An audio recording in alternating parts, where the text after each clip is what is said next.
என் பேர் வந்து ஆசிஃப். நான் வந்து கடலூர். நான் இங்கே இப்போ நான் வந்து கத்தாரில் வந்து ஒர்க் பண்ணிகிட்ருக்கிறேன். சிவில் இன்ஜினியர் முடிச்சிருக்கேன், பிஇ. ரொம்ப நாளாக எனக்கு ஒரு ஆசை எக்ஸ்போர்ட் பண்ணணும் அப்படின்னு சொல்லிட்டு. இதுக்கு முன்னாடி ஒரு 2016 அந்த மாதிரி டைம்லலாம் வந்து எக்ஸ்போர்ட் பண்ணியிருக்கேன். ஒரு ஒரு 3-4 ஷிப்மெண்ட் பண்ணியிருக்கேன். அதில் வந்து பார்த்தீங்கன்னா நிறைய ஏகப்பட்ட தப்பு பண்ணியிருக்கேன். தப்பு பண்ணிட்டு அதில் வந்து நிறைய லாஸ் பண்ணியிருக்கேன். ஒரு நல்ல ஒரு அகாடமி கிடைக்காதா, நல்ல ஒரு இது கிடைக்காதா அப்படின்னு சொல்லிட்டு ரொம்ப நாளாக தேடிட்டு இருந்தேன். அதில் வந்து கடைசியில் வந்து பார்த்தீங்கன்னா அதில் நான் செலக்ட் பண்ணது வந்து பார்த்தீங்கன்னா ஐஏஎஃப்டி அப்படின்னு. சரி, கண்டிப்பாக இங்கே போய் படிக்கணும் அப்படின்னு நினச்சேன். அப்புறம் ஃபியோவில் படிக்கணும் அப்படின்ற மாதிரி ஒரு பிளான் பண்ணேன். அப்புறமேலு அதுக்கப்புறம் ரொம்ப ரீசெண்டாக வந்து எனக்கு கிடைச்சது வந்து பார்த்தீங்கன்னா எக்ஸ்போர்ட் ஹெல்த் சென்டர்.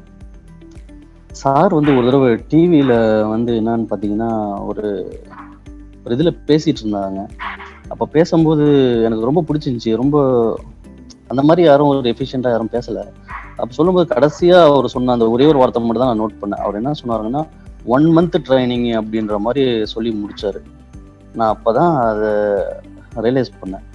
எக்ஸ்போர்ட்டை போய் 1 month சொல்லி தர்றவங்களா அப்படின்னு சொல்லிட்டு எனக்கு ரொம்ப ஆச்சரியமாக போச்சு. எனக்கு இப்படிலாம் யாரும் சொல்லி தருவாங்களா அப்படின்னு எனக்கு தெரியல. ஏன்னா 1 day கிளாஸ் நான் ஒரு 2 கிளாஸ் நான் போய் அட்டன் பண்ணியிருக்கேன். நான்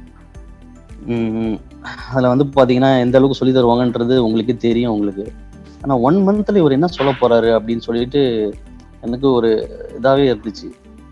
அப்புறம் வந்து பார்த்தீங்கன்னா அதுக்கப்புறம் இந்த அவேர்னஸை பார்த்துட்டு கிட்டத்தட்ட ஒரு 1 year கழிச்சு தான் வந்து பார்த்தீங்கன்னா சார்கிட்டே வந்தேன் நான். அப்போ வந்து பார்த்தீங்கன்னா அவேர்னஸ் கிளாஸ் வந்து நடத்தினார். ஒரு 3 days நடத்தினார். குறைஞ்சது பார்த்தீங்கன்னா ஒரு 10 hours கிட்ட பேசியிருந்திருப்பார். அந்த அவேர்னஸ் கிளாஸ்லேயே வந்து பார்த்துட்டிங்கன்னா எனக்கு தெரிஞ்சு முடிச்சிட்டாரு, எல்லாத்தையும் முடிச்சிட்டாரு. நான் அப்போவே அவர்கிட்ட நான் கேட்டேன், சார் நீங்கள் எல்லாத்தையும் முடிச்சிட்டீங்க, இதுக்கு மேலே என்ன நடத்த போகிறீங்கன்னு எனக்கு தெரியல அப்படின்னு சொல்லிட்டு நான் அவர்கிட்ட கேட்டேன். அவர் சொன்னார், இனிமேல் தான் இப்போ ஆரம்பிக்க போகுது அப்படின்னு வந்து சொன்னார். அது கண்டிப்பாக எனக்கு ஒரு மிகப்பெரிய ஒரு குழப்பமாக தான் இருந்துச்சு. எல்லாத்தையும் முடிச்சிட்டாரு ஆல்மோஸ்ட். இதுக்கப்புறம் இவர் என்ன செய்ய போகிறாருன்னு எனக்கே தெரியலன்ட்டு நான் இருந்தேன் நான். அதுக்கப்புறம் வந்து பார்த்தீங்கன்னா ஒரு 1 month அப்படின்னு சொல்கிறத வந்து 3 month வரைக்கும் நம்ம கொண்டு போயிருக்காரு. இன்னும் கிட்டத்தட்ட வந்து பார்த்தீங்கன்னா ஒரு 2 note நான் முடிச்சிட்டேன். அதை ஒவ்வொரு இதையும் நம்ம திருப்பி பார்க்கும்போதே வந்து பார்த்தீங்கன்னா இவ்வளோ விஷயங்கள் வந்து இதில் இருக்குதா அப்படின்னு சொல்லிட்டு எனக்கே ரொம்ப ஆச்சரியமாக வந்து இருந்துட்டு இருக்குது. ஏன்னா சார் வந்து ஹோம்ஒர்க் சொல்லுவாங்க, எம்எம்ஐ எல்லாமே சொல்லுவாங்க. எனக்கு ஆக்சுவலாக ரொம்ப ஹெவி ஒர்க்கில் நான் வந்து இருக்கிறதுனால என்னால் முடிஞ்ச அளவுக்கு நான் பண்ணிடுவேன். ஆனால் அதை வந்து டைப் பண்ணி அனுப்ப முடியாது. அது எதுவுமே என்னால் கொஞ்சம் பெரிய லேப்ஸில் தான் நான் இருந்தேன் நான். இருந்தாலும் சார் வந்து எனக்கு அதெல்லாம் ஒரு மன்னிப்பு இது பண்ணி கடைசி வரைக்கும் என்னை வச்சிருந்தாரு. அதுவே எனக்கு ஒரு மிகப்பெரிய சந்தோஷம். அதுக்கே ஒரு ரொம்ப அவருக்கு தேங்க்ஸ் சொல்லணும் நான். அப்படி வந்து பார்த்தீங்கன்னா ஃபுல்லாக நான் எல்லாருமே செஞ்சுட்டு வந்துட்டு இருந்தேன். இது வரைக்கும் என்னென்னலாம் எக்ஸ்போர்ட்டை பற்றி இது வரைக்கும் நான் இதெல்லாம் நான் தெரிஞ்சுக்காமல் இருந்தேனோ எல்லாத்தையுமே சொல்லிட்டாரு. எனக்கு தெரிஞ்சு சாருடைய இந்த இதை தவிர்த்து வேற எங்கே போனாலும் நமக்கு கிடைக்கிறதுக்கு வாய்ப்பே கிடையாது.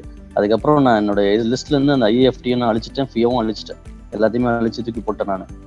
இதுக்கு மேலே வேற சொல்லி தர்றதுக்கு சத்தியமாக இந்த உலகத்தில் யாருமே இருக்க மாட்டாங்கன்றது எனக்கு புரிஞ்சிடுச்சு. எனக்கு அந்த அளவுக்கு வந்து சார் வந்து ரொம்ப நல்லா சொல்லி கொடுக்குறாரு. அவர் சொல்லி கொடுக்கறது மட்டும் இல்லை, அவர் ரொம்ப அக்கறைப்படுறாரு. அதுதான் எனக்கு வந்து ரொம்ப பிடிச்சிருக்கு. நிறைய பேர் வந்தாங்கன்னா சொல்லுவாங்க, அப்படியே போயிடுவாங்க. சார் வந்து அக்கறைப்படுறாரு. நாங்களே வந்து நிறைய தப்பு பண்ணிட்டோம். ஒரு சில நேரத்தில் வந்து பார்த்தீங்கன்னா சில பேர் நானே வந்து நிறைய தடவை ரொம்ப ஒர்க் டைட்டில் வந்து பார்த்தீங்கன்னா கொஞ்சம் கண்ணை சந்துருவேன் நான். அப்படி இருக்கும்போது நம்ம திரும்ப கேட்டாலும் இதுமாரி என்னுடைய சாருடைய ஸ்டூடெண்ட்ஸு யாராக இருந்தாலுமே, எங்கள் கூட அட்டன் பண்ணவங்க யாராக இருந்தாலுமே திரும்ப எத்தனை தடவை கேட்டாலுமே சார் கொஞ்சம் கூட சலிக்காமல் வந்து ஆன்சர் பண்ணுவார். அது வந்து எனக்கு நான் உண்மையாகவே ஆச்சரியப்பட்டேன். ஏன்னா இப்போ நான் இங்கே ஒர்க் பண்ணும்போதே வந்து பார்த்தீங்கன்னா என்ன ஒரு தடவை வந்து கேட்டாலே நான் திட்டி விட்டுருவேன். நான் இது கூட தெரியாதா அவங்களுக்கு அப்படின்னு சொல்லிட்டு நான் திட்டி விட்டுருவேன். ஆனால் சார் வந்து அந்த மாதிரிலாம் எதுவுமே வந்து சொல்லலை. சொல்லாமல் அவர் திரும்ப திரும்ப திரும்ப திரும்ப திரும்ப சொல்கிறதெல்லாம் வந்து சத்தியமாக வந்து வாய்ப்பே இல்லை. அதெல்லாம் நானே அவருக்கு மெசேஜ் போட்டிருக்கேன். சார் ரொம்ப உங்களை கஷ்டப்படுத்துறாங்க சார் அப்படி இப்படின்னு நான் இது பண்ணியிருக்கேன். ஆனா அதெல்லாம் கேரே பண்ண மாட்டாரு அந்த மெசேஜ்லாம். அவர் பாட்டுக்கு எஃபிஷியண்டா எப்படி ஃபர்ஸ்ட் தடவை சொன்னாரோ அதே மாதிரியே செகண்ட் தடவை சொல்லுவாரு.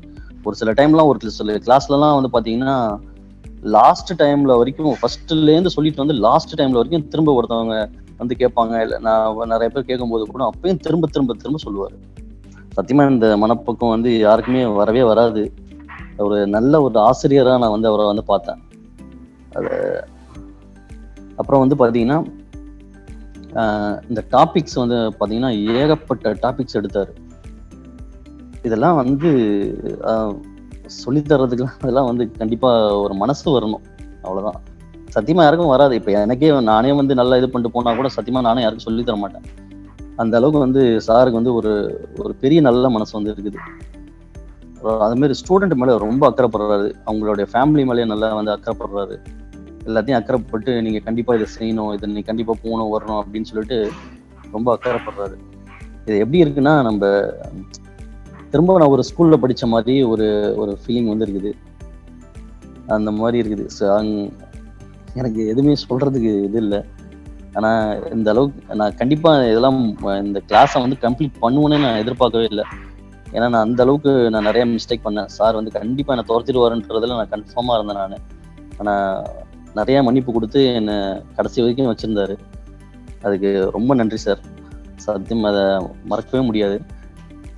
கண்டிப்பா ஒரு மிகப்பெரிய ஒரு ஒரு இதோட நான் உங்கள்கிட்ட சொல்றேன் நான். ஏன்னா இந்த மாதிரி ஒரு இதை நான் வந்து பார்த்ததே இல்லை.